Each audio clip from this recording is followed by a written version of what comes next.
ملت سالم تکرسی جامعه سالم باشد. حکومت تاجیکستان در روند اصلاحات ساحه تندرستی و مسائل بهتر نمودن دسترسی، صفت و ثمرانوکی خدمت رسانی طبی به اهالی، اینچنین رشد شکل‌های نوی کمک اولیه طبی و سانیتاری اهمیت خاصه می‌دهند. با مقصد اجرای قرار حکومت تاجیکستان عاید ترغیب طرز حیات سالم، طریق کارهای ترغیباتی به اهالی، فهمانیدن بیماری‌های سیرویتی، راه‌های گزارش و پیشگیری آن در ناحیه واسع کارهای نظررس انجام داده می‌شوند.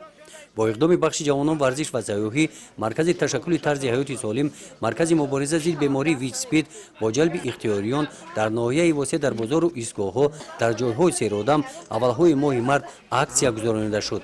مقصد حکومت جمهوری تاجیکستان مقصد همه که ما در واقع جوانان ما اکسیا همه فهموندگی آموزش کردیم که همین راههای گزارش شو کم شود.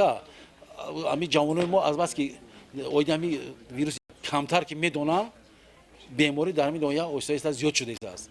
کارمندان مرکز اختیاریان عاید بیماری‌های سیرویتی، ویروسی نارسایی مسئولیت آدم و دیگر بیماری‌های سیرویتی با ساکنان از نزدیک صحبت نمودند.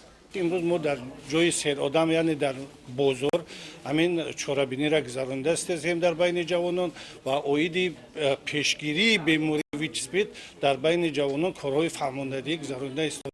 از اون جمله در بین اینها برشور و ورقه ها عاید پیشگیری بیماری ویچ اسپید تقسیم کرده شده است و با بسیاری کارمندان این بازار سوال جواب کرده شد.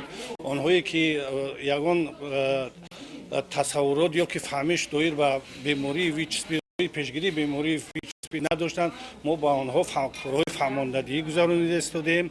در این اکسیا عاید بیماری‌های سیرویتی و راه‌های پیشگیری آن اختیاریان به ساکنان به طور رایگان موادهای ترغیباتی تقسیم نمودند.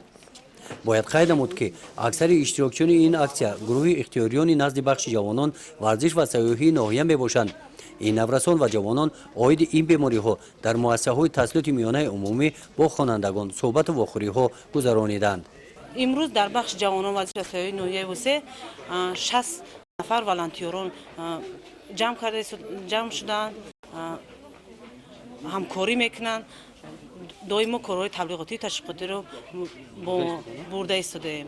طبق نقشه چورابینی‌های مرکز سلامتی همین گونه اکسیاها عاید پیشگیری بیماری‌های سیرویتی در دیگر جماعت‌های دهات گذرانیده می‌شوند. گزارش خواجه نظریف خدای نظر ظهوروف از ناحیه واسع برای برنامه اطلاعاتی نوید.